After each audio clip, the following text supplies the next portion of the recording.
Your computer is broken. Let's take the hard drive and see how we can access the data on it. We'll plug it into our computer. If we can't see it, we'll remove the card here. As always, we'll use a pencil eraser and try to save it with a test eraser.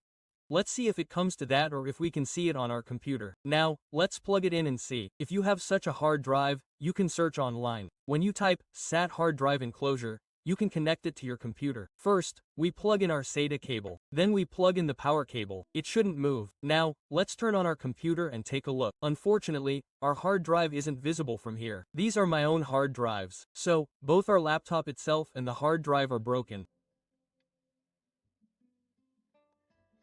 There's not much dirt. This is because these types of motherboards don't tend to have much oxidation. They've swelled these areas with solder. Oxidation usually occurs when there's copper on these boards, not solder. These types of soldered boards don't have much oxidation. You can see it's already shiny, but let's wipe them down and put them back in place. If we can't get it out with this eraser, there are a few components on the card's power input. These are probably faulty. We can probably rotate the card from here. You can wipe these areas with a brush. Unfortunately, we couldn't get it to work. There's probably a fault on the hard drive's motherboard. First, we need to measure the components on the voltage input on these types of cards. I can see a few with a pair of fingers. There's only one very small fuse. In fact, there are two fuses. There's a power supply unit here consisting of 2 capacitors, diodes, and 2 resistors.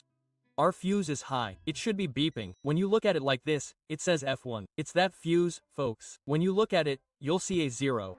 We'll remove the hot air.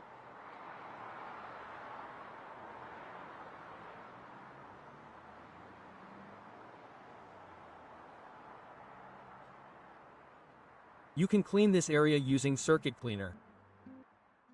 I wasn't getting a signal just now. Okay. Let's plug the sound of the language you heard into the working slot. Let's continue. We've inserted our hard drive where it should be. We've turned on our computer. This one probably had Windows 7. Yes, it has Windows 7. This one has something on the desktop. I'll check here later, folks. So, we've recovered the hard drive, folks. We saved it with internal insurance. Now this is the real place. Local directory, warehouse, photos, videos, etc.